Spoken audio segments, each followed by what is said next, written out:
Madam Jacinda, tuliona katika hiyo rekodi ya kuvunja rekodi ya msichana anaitwa Florence jana, ulijitokeza kama kiongozi wa kike peke yake mwenye ulisimama na Florence. Tukashangaa kuona kwamba hatukuona viongozi wetu wa kike katika jimbo la Bungoma hili tukiongozwa na mama county Catherine Wambilianga. Shida inaweza kuwa wapi kati ya viongozi wetu, Madam Jacinda? Shida ya viongozi wetu mimi siwezi kujua, kwa sababu mimi nilikuwa safarini Nairobi.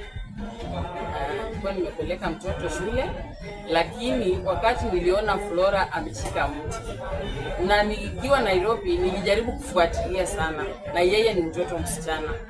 Nilifuatilia sana nione leaders wakienda kumsupport, but nikaona hakuna leader alienda pale kumsupport. Ilibidi niwaachishe kile nilimeenda kufanya Nairobi, nikimbie back to Bungoma ili nisimame na yeye, kwa sababu being a leader nimeelektiwa kusimamia watoto wasichana kwa mpira.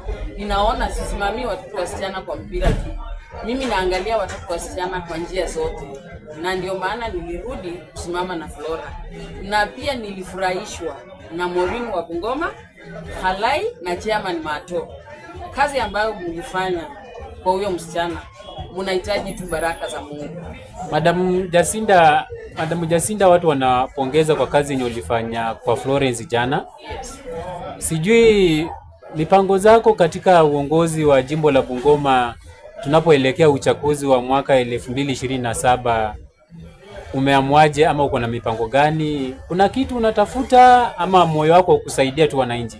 Mimi niko na moyo wa kusaidia wananchi, na mipango ya 2027 mimi haswa sijaamua, but vile raia wa Bungoma watasema hivyo ndio mimi nitaenda. Wakiamua wanataka kunipea kitu, mimi nitasimama nao vile wataniambia na nitaongea wakati ukifika. Sawa.